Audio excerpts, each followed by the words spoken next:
Go to your place. Yes, good girl. Oh,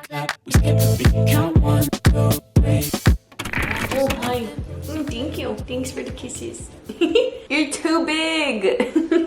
Hello guys, and welcome back to my channel. Freya, my 8-month-old Australian Shepherd, and I are back with another training related video to help you guys train your doggos or train your pups. I've been making videos about Freya since even before we got her at 8 weeks old. I've made videos of us bringing her home at 8 weeks old, and since then monthly pup date videos just to kind of keep you guys updated on her growth, things she's learning, and things we're teaching her. And ever since then, I've just been getting so many questions on how we've taught her certain things, or you know, what tips and tricks we have for new dog owners or Australian Shepherd owners and stuff like that. So we decided to kind of take our pup date videos one step further and help you guys out with some training videos. As always, I always want to start off these videos by saying I am not a dog trainer, I'm not a certified dog trainer, but I did train my dog. But basically, I'm just here to kind of share the tips and tricks that helped us and how we trained Freya to do certain things, because of course there are thousands of ways that you can teach or train anything that we make a video on here. I just want to show how we did it and what helped us, and hopefully it can help some of you guys too. If you've missed some of my past videos, I've already covered some crate training tips that were like a lifesaver for me, and I covered how we potty trained her with using like potty bells, which again is also a lifesaver. But today I wanted to cover how we taught her her place, which is basically just her bed. I've gotten so many questions to make a video about this, like how we taught her her place, how we taught her her bed, how we taught her her crate, and all of those things, and even more if you're wanting to teach your dog how to go anywhere or to recognize a certain space. You can use these tips and tricks because it's all the same. You just use different marker cues or words that you want to use for different areas of your house, different beds and stuff like that. So I'm going to show you how we did it because it is relatively easy and I love it. It's easy for us to control her when we need to. If she's like in the kitchen with us and we're about to open the oven and we don't really want her near a hot surface, we can ask her to go to her place and she'll go lay down until she's released. Or when company comes over, I always have her go to her place first so that when they come in, I can greet them and they can take off their shoes without getting bombarded. Not to say that she doesn't after I release her, but giving guests a little bit of time to come into the apartment here. The place is just a great command to use to basically teach some structure and boundaries. And we've been working on this with Freya since she was 8 weeks old. But you can teach your dog this at any age because the concept is quite simple. So I'm gonna walk you through that today. But before I do, if you're new here, make sure you subscribe down below so that way you don't miss out on future pup date videos, training videos. And I also do vlogs of just like my daily life or week in my life. And coming up, I'm actually doing Vlogtober, which is where I'll be vlogging every single day or posting a video every single day in October leading up to Halloween. Kind of like Vlogmas if you guys have heard of it, but for the more superior holiday, which is Halloween. So I know that you guys don't want to miss out on that. And you can also follow me over on Instagram for, you know, daily photos, and the fun also happens over there. Other videos and pictures of Freya because she's everywhere. Are you bringing me your blankie? You are the cutest doggo in the whole world. We keep this blanket in her crate and sometimes she pulls it out to like snuggle with it or play with it. I also don't know how I pick the perfect days to film these videos because it's always raining and gloomy and I have the worst lighting whenever I'm filming these training videos. So I'm so sorry. I'm gonna do my best. However, her bed is actually facing some windows and I don't want us to be backlit because that's not really helpful. So I am gonna pull her place like out into the middle here, but what you'll need to start the video is of course a place, or if you're teaching them crate, get a crate or a bed or anything like that, whatever you're wanting them to use as this place. Make sure you have some Treatos and make sure you have your doggo. Before I rearrange all of our stuff here, I want to break it down for you guys. So this is Freya's crate and she knows that as a command too. Can you go to your crate? Good girl. Now this is one of her dog beds, but we call it place. Can you go to your place? Good girl. And then she actually has another dog bed, which is on the other side of all of her stuff right here at the end of our couch. And that is what we call her bed. Freya, can you go to your bed? Good girl. Yes, that's a good girl. I don't have any Treatos right now, I'm sorry. But I did want to point that out because how I taught her the crate, the place, and the bed are all the same. I just use different words for them or different names for them to better differentiate them for her. So that way she knows exactly what I'm talking about when I ask her to go to a certain area. She knows what the crate is, the place, and the bed. They're all different. So I would recommend if you are going to teach your dog, you know, different places like that, have different names for it other than just place, because it can get a little tricky if all three of these places were called place. She doesn't know what I'm talking about each time. So we name them something different. And there's even a bed in the office, which we never use as a command for her to go to, but even if we wanted to rename that one would be like, go lay down. Like I would have a different command for every place in the house that I'm wanting her to be at, or different areas that I'm like signifying for her, if that makes sense. And you can call them whatever you want. I'm gonna move this. out here, she's probably gonna be so confused. But I guess this is a good point to say that eventually whenever they get like placed down perfect, you should be able to move that place anywhere and they should still be able to go to it. Like I moved her bed over here, she's gonna sniff it and realize that it's over there. But now if I asked her to go to her place, she knows that the bed is her place. The place is not this corner of the room. So wherever I put that bed is her place. That's like your long-term end goal for all of these like recognizable things. If we move her crate somewhere, she should be able to go to her crate because she should know that the crate is the command, not the location that the crate is in. I got Treatos. Yes, I do. I usually do get asked what we use for training treats, and honestly what we use for Freya, especially as a puppy, we just used her kibble because that was enough for her because she's very food motivated, as you can tell.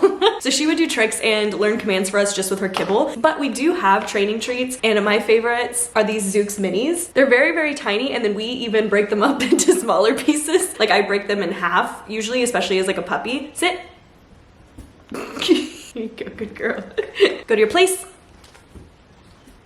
Sit. Good girl, yes. That was so good. But I've sprinkled in a ton of training tips in all of my pup date videos, so if you guys are behind or you're new here, I would recommend going to watch those, especially the early ones if you have a puppy, because I talked about how we used her kibble to train or like different times of the day that we used to train. So definitely go and watch those if you guys want more in depth of like what we did at each monthly stage with her. How we're gonna teach the place command is basically with a lure. As you can see here, I'm luring Freya to go wherever I want her to go by holding a treat in my hand. So I have half a treat in my hand, and I'm going to use it as a lure. Come here. And as soon as she even touches the bed, yes, good girl, give her that treat. And you're basically going to keep doing that.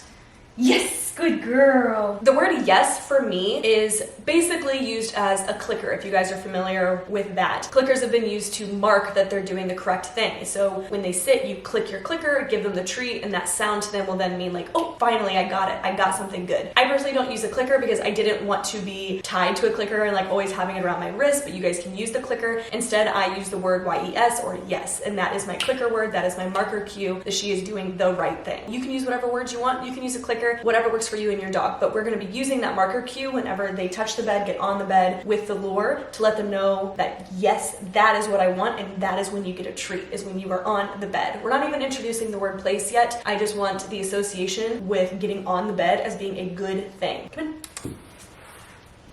Yes, good girl. Yes, good girl. And you can start rewarding when they stay on the place too. So that way you're rewarding for prolonged time spent in the place rather than just touching it and running away. And you're just gonna keep practicing that until they really have that down. When you start to lure them, they just go.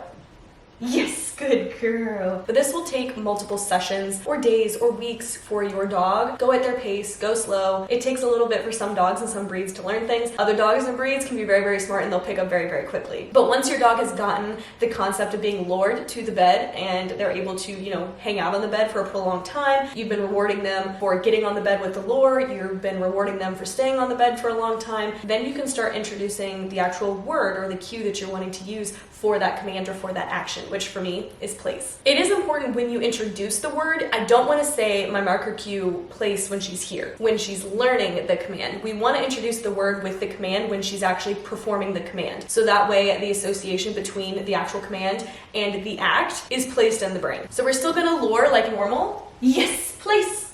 Yes. Good girl. And so for me, I still gave Freya her marker cue, which was yes, and then I introduced the actual command for it. And then I said yes again, because she is in the place, she's doing the command that I wanted. So we're starting to tie all of those things in with each other. Like she already knows that the lure will get her to the place, and yes means I'm doing the right thing, so I'm going to get the treat. But now we're introducing the new word along with all of this command. And so over time, when you are doing this, it'll start to click, and it'll take multiple sessions of training to get this part of it down, where you're just luring. Place, yes, good girl, whenever they're on the place. And you can keep rewarding them for spending a bunch of time on the place, the same way you did in that first kind of training section. Place, yes, good place. And once you think you and your dog have like mastered that last section, we can move on to basically the final section of training this command. But then you'll want to start introducing your command word before they get to the place. But I will guarantee you that there will be this period where they're not going to know what you're talking about. You have to help them. So when you start to introduce the word before they get to their place, sit, you're going to say your command, which is place. And they're probably gonna sit here and stare at you like this and be like, oh, I don't know what you mean. After you say the command, then you can lure them. Yes, good place. Yes, good place. And then reward them when they get there. One of my biggest training tips is never repeat yourself. Do not repeat a command. You say it once and they do it. You can help them get there with a lure, or like for us, Freya knows all of her commands and hand signals too. So if I verbally ask her to do something and she doesn't do it the first time I ask, I will then ask her in a hand signal, or I'll lure her and help her get to that place. But do not repeat yourself. Let them figure it out. Your dog is smart, smarter than you think. And if you give them the time, they'll probably figure it out. Of course, not like right in the beginning when you're trying this out, because they don't know, which is why you do want to help them and lure them to the place and then reward when they actually get there. So you're gonna say your command, they're not gonna move, and you're gonna help them, and then hopefully you can also, yes, good girl. Did you see how I pulled away my lure? You wanna start it and then you can pull it away and see if they'll finish it and figure it out and be like, oh yeah, that's what I'm supposed to do. And over time that will turn into, go to your place. Good girl, yes. And they'll get it without the lure. So another way that you can like remove the lure without fully removing the lure is also removing yourself, like distance wise. What I started to do when she was a little bit older is I would sit, farther away from her, and I would kind of lure her, but not right in front of her nose, or, pull my hand gestures back a little bit. So instead of fully luring her to the bed, I'm just doing a mini hand motion of what I normally do instead of the full thing. And you can slowly pull that back until you do only have to be like, go to your place, and kind of like help them a little bit. You can also stand up, so you guys aren't gonna see my face for a second, but do it this way. So when I'm trying to get her to go to her place, I'm just above her head, not really fully using my hand, but just a little bit. And then yes, good place. And when I ask to do the command and she stares at me because she doesn't know what I'm asking about, I can kind of lure her a little bit. Yes, good place. And that's kind of the hope and usually the transition that will take. You're gonna have to use big hand motions. You'll have to physically like keep that tree right in front of her nose to get her to go where you want. And eventually you kind of pull away, pull away, pull away. And then eventually you don't have to use the hand motions. You will just be able to use verbal. But all along that road, you're using your verbal with your hand motions together. So that way she's connecting that place and this and going to the place. Like it's all psychology, which, excuse me, is what I got my degree in college. So I also think that in a roundabout way makes me really prepared to like train a dog because I'm using like operant conditioning and classical conditioning and literally Pavlov's dogs. Like it just is all coming together, and I didn't think that I would use my 100,000 degree from Ohio State to train my dog, but here we are. Go to your place. Good girl. Yes, good place. Yes, good place. And when they're really getting it, I like to jackpot like that. Usually I will give her like 6 or 7, 10 treats when she finally gets the command for the first time, because I really want to like connect that for her. She's like, oh yes, I did, I got it. So with every new trick that I teach her, when she does it kind of on her own for the first time, I freak out, make it a big deal. Like I'm like, yes, good girl, give them tons of pets, give her so many treats, like really hype up. So she's like, oh heck yeah, I want that again. I want that reaction. And she'll remember what she did and hopefully repeat that. I'm hoping this video was helpful for you guys. Again, I'm not a dog trainer, so if you have any follow-up questions because I didn't explain something all the way or you just didn't get it, totally fine. Ask it down below, slide in my DMs, literally anything. I'm always here to help you guys, and I just want to make training your dog a little bit more easier and a little bit more fun. If you guys enjoyed this video, please let me know down below. Give this video a thumbs up. Don't forget to subscribe so you don't miss out on future training videos or pup date videos, and don't forget to follow me over on Instagram for more fun over there. I love you guys so much, more than you'll ever know, and I will see you in the next video. Bye! Bye everybody!